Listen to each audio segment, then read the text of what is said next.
Hello everyone, it is me, Yikin. We're back with another deck profile video. I know it's been a bit since the last one, but I don't really make decks that often. This one just kind of came out of the moment because I just made a fight one of my friends, but it was supposed to be an untap, but untap wasn't working, so if I one of my other friends, I steamrolled him only because he was using weaker stuff, but I still think there's a pretty good chance in for what it's supposed to be accomplishing, so I said I'd make a deck profile video about it.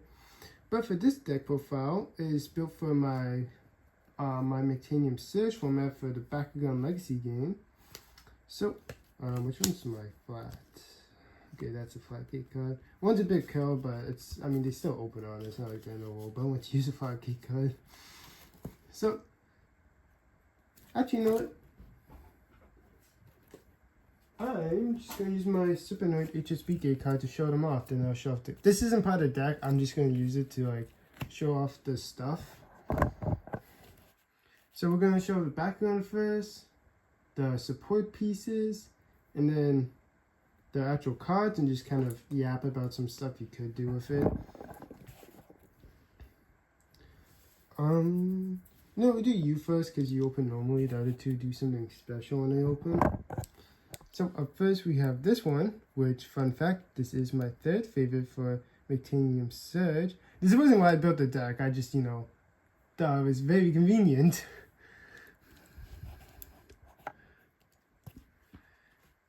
Bakugan, brawl. Okay, that was a bit off-center, but it's Pirate's Lava Storm Madison. Back with camo. Pretty sure oh yeah, no, it's lava, because Pirates gets a cool lava. Not cool lava, they get a cool color scheme off it. But yeah. Pirate's Lava Madison is our first teammate. He is coming into the battlefield rocking 1020 Gs. Then we gotta open up all his manual bits.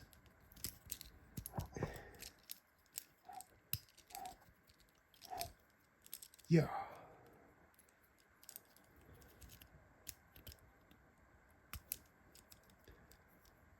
Luckily, you don't really need nails to get out his wings.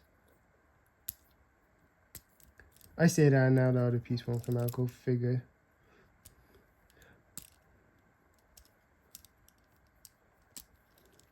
Alright, fine, you can stay close. But I will open up your mouth. There we go. But yeah, our first teammate is Lava Storm Madison. Like I said, rocking 1020 for his G's.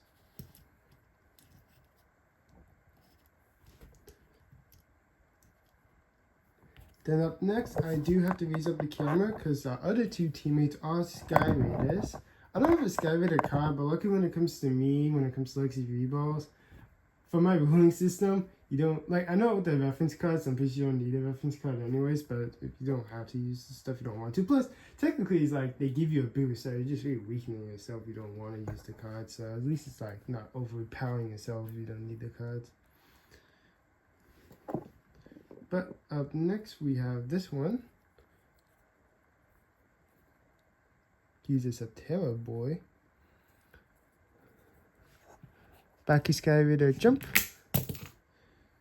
Yeah, they will fly off camera, so nothing to do about that. But we have Lava Storm Jaguar in Subterra, which he is coming in at 1010. So he's 10 weaker than Vazin, but still a bit beefy. I'm gonna be real, I would use Krakenoid in this deck if I could, but I didn't realize my copy's 800. If I get a stronger Krakenoid in the future, I would definitely start rocking it in decks. If I get another Subterra one, if I get another Subterra MS gun and a stronger Subterra Krakenoid, then I might make a mono Subterra Mechtanium Surge deck. Or if I just get some weak Subterra stuff, maybe I'll make one for the numbers. But then for our last teammate, here this one is, he's rocking the darkest attribute.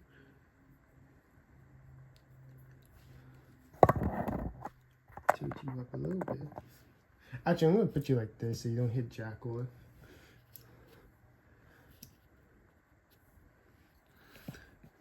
Back is Sky Raider jump.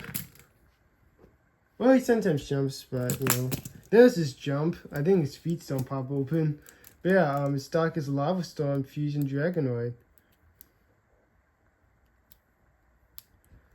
I'm still deciding on a name for this deck. Like, obviously, by the time the video comes out, you know what it is. I'm just gonna call this like my Mono Lava Storm team, but that name might get reused for a future deck. I'm thinking about calling this one Nightly Flames, because the lava storms, and besides Radisson, they're kind of blended in like they're supposed to blend into the nighttime surroundings. But now onto our support pieces. I do this one first because he doesn't really like staying close. So I gotta like kind of hold him, which you can probably hear right now with all the clicking.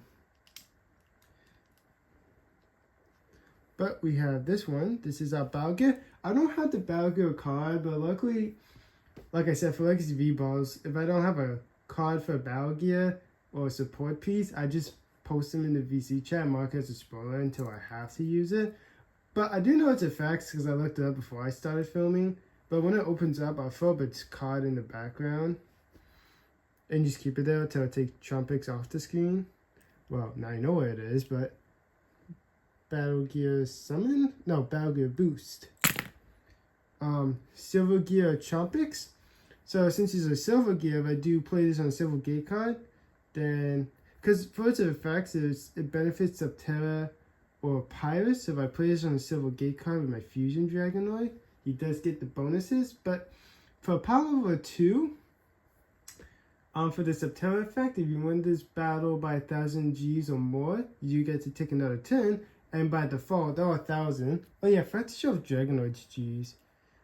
He's 970 base, but since he has the Baku Snaps, I think they're called, he gets a bit more of a bonus. So he gets plus 50 and 40.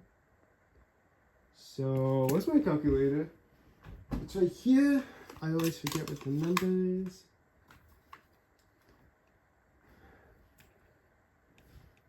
$970 plus 40 plus 50. He's rocking 1,060 base because you do apply the numbers before you fight. So technically 970, but with the snaps or Baku clicks, he's 1,060 base. But yeah, like I said, I can use the effects on my Dark Strand to get that. But like I was saying, Power Level 2, Subterra effect, you do get to take another 10 if you win by 1,000 more. And that'll base 1,000, so if I win just by using Trumpets, I get to take another 10. Of course, with power levels, it means you need to have gate cards. But so either me and my opponent could both have one gate card, or my opponent can have 2 gate cards, or I can have 2 gate cards, and then I can use Trumpets' effect. That's how power level works. It's just in general, so as long as either of us has 2 or both of us has 1, I can use Trumpets.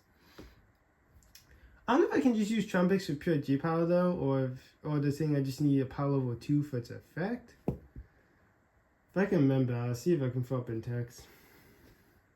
But yeah, then for its Pyrus effect, if I want to, I can play another ability card for my use power, but if I play the ability card for my use power, it's removed from the game, so I can't use it anymore. So that one's kind of like a desperate scenario, like probably I'm on my last gate card to win. But also, my Trumpets does have 100, so even if I do just play this for pure G power, they will get plus 100 Gs of a boost.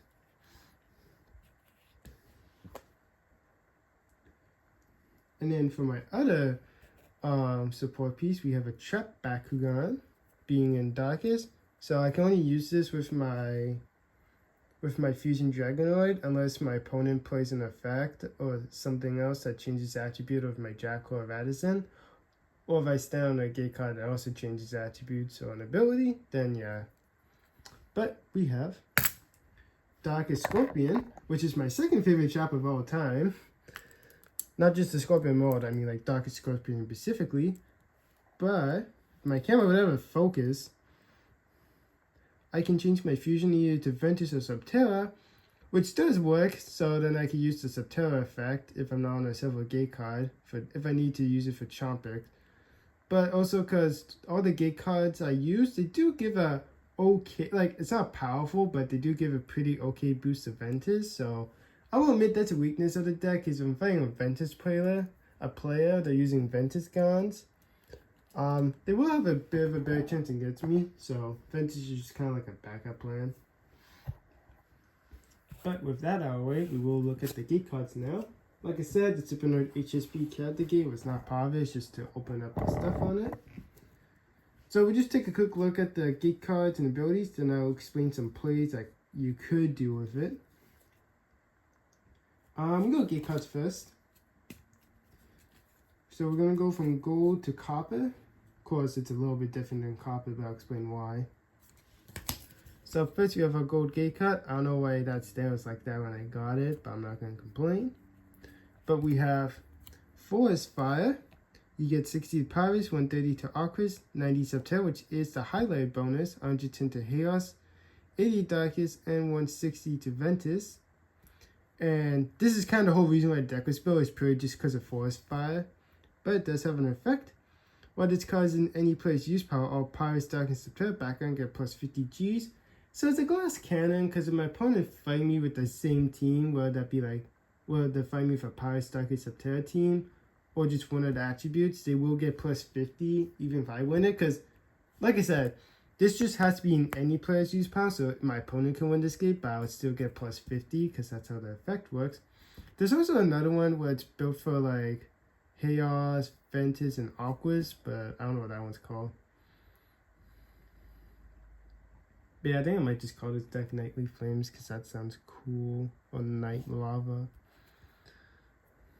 Who knows? I'm deciding what those two names. Like I said, by the time the video comes out, you know what the title of the deck is. But yeah, that's our gold geek card slot.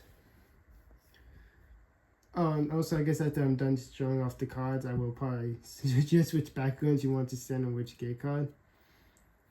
Nope. Up next is our silver gate, which is Gloomy Gate. So it's just a silver, so you get nothing off of it.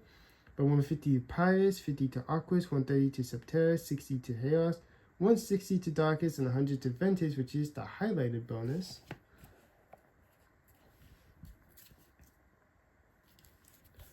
And then up next is our copper/bronze gate card, which is Quadruple Battle, which is an HSP gate card. But the way we work out with HSP gate cards is if they have a character, so like a Supernode like this, that counts as your gold slot. If it's just like a blank gate card, so just like an empty one, that counts as silver.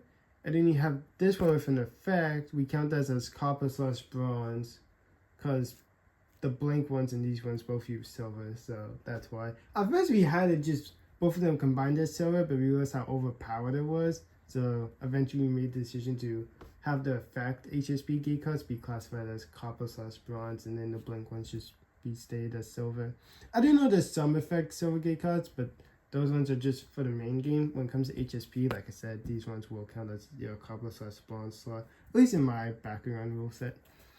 But 300 to Pyrus, minus 100 to Aquos, minus 200 to Chaos, 200 to Darkest, 250 to Subterra, and 150 to Ventus. And the effect of this one is the battle's on pause until for a fourth background's on here. So this battle can result in a 2v2 or a 3v1, just depends on how lucky you are on rolls. And then we're on to our ability cards. Up first we have green. That being, like I said, I assume this probably because I got this from a previous owner off of an eBay lot. And since the two variants have different names, I assumed maybe when the person was younger, maybe them and their sibling was in the back gun and they use it to mark their cards to decide whose is whose. But we have a tractor for our green slot. Play out the opponent, then background is rolled in sands, move that to the other gate card. So you just basically decide where you want it to go.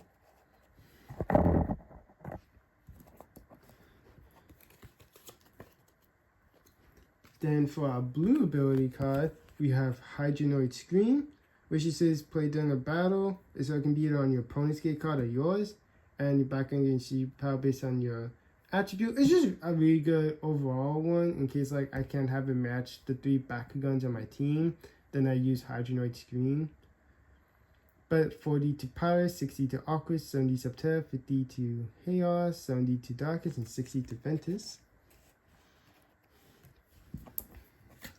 And then lastly for red, it's Combo Battle. So it says play before you roll. If you roll results in a battle, both players add one of the Bakugan from their use the unused power to the battle. To the battle for the gate cards revealed, add G powers to see who wins and put both in the gate card afterwards. So it's before the gate card is flipped, because that's before the battle does start.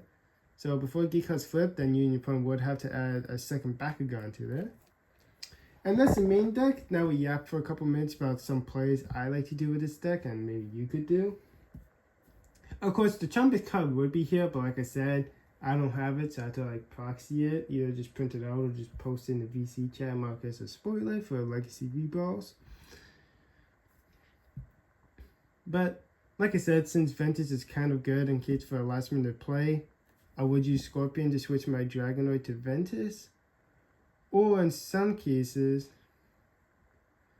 since on quadruple battle, he does get plus 50 more Gs. I may play that to change my Dragonoid to Subterra.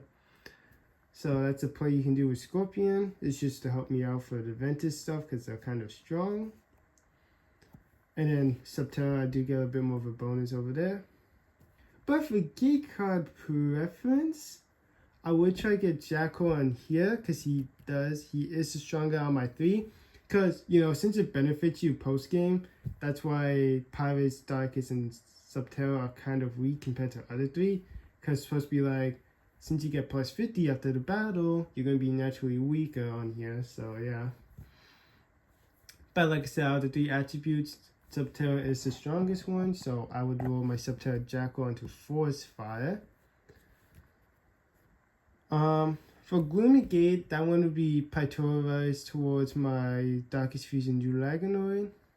But I mean, it also wouldn't be the end of the world if Jackal or Raze or Radizn would stand on here. I've just realized I might have accidentally said Razenoid because they sound very similar. So I guess I will have to go in post-production and see if I say it. If I do a full print text real quick, Radizn with stars by it. And quadruple battle, it's just really good for them, so it doesn't really matter who lands on here. Although, hypothetically, I would run Radizn to stand on this one. Attractor, I would really just put it for like maybe either get them to move on to quadruple or forest to kind of help get the battle started. Probably forest so that I could get the 50 the fastest, you know. Hydro Noise Scream's just good, so I'll just use that for whenever. Gloomy Gate's just a blink gate card, so that doesn't really matter. Combo Battle though, I wish it just maybe, depending on how your opponent plays, if they're just spamming their backgrounds out, then wait till they have all 3 out, because if you have one in reserve and play Combo Battle, they can't move it back again. It's only if there's one in their use or unused power, so you do have an advantage for making it a 2v1, unless they play Doom Dimension, then you kind of oof. But then again, it's a 2v1, so unless they pull Magic Trick out of the hat, you basically win that battle. So, although combo's just fun to do anyway, so I don't mind doing it for like simple 2v2s, but yeah. But like I said, this is also a Glass Cannon, because my opponent's playing here Subterra, Darkest Pirates, it will get plus 50 if the gate card is 1. Quadruple is just a fun battle, because it will be on pause as soon as 2 background on here, because it does have to wait for a 4th, so that's why I can end up in a 3v1 or a 2v2. If I were to use Trumpet's Pirates effect, I can only reuse it for Hydronoid Scream, so that would be kind of like a last minute thing. But it would work if I played with Radizn, which, yeah, you can see why, because I have two that can work for it, and then technically 3 if I can use Scorn to change my fusion to Subterra. And they do get plus 100, so that's pretty good. But yeah, some plays. This, I don't know, the deck just kind of meant for complete destruction, really. Not destruction, but, you know, you got like high power stuff for these 2, and this one's only low because you get plus 50 for the rest of the battle. The gate cards one. Attractors just to help trigger battles quicker, because, you know, you get to move them, so you can move them to your gate cards. So, me personally, like I said, I'll use Attractor to help them move it to either quadruple or maybe forest. And then combos just help for doubles, and would be better if they have all 3 on the field and you have 1 in your used or unused, so it could be 2v1, so you can win that better. But yeah, basically my look at the deck profile, either Nightly Flames, Nightly Lava. Like I said, by the time the video comes out, you know what to decide on for the title. But yeah, boom, boom, boom. And I'll just put YouTube right here. Yeah. I'd like to thank you folks watching this deck profile. If you have any deck suggestions or any cards you may suggest, let me know. These decks could always change, but usually I don't make updates unless it's a drastic change. Which there has been drastic changes for other deck profiles, but not that drastic. Like maybe I have 1 or 2 better cards or a better support piece, so I don't really update them deck profiles. And that's usually how it's most of the time anyways. What you see in the video is what I still play with, but yeah. But if you do have any card suggestions, let me know. If you did enjoy the video in general though, you could just drop a comment in general, give the video a thumbs up. And I also reply to those comments as fast as I can. I forgot to mention that part for the comment section. But subscribe and hit the bell so you be notified whenever I drop a new video /show/stream. But until next time, toodles.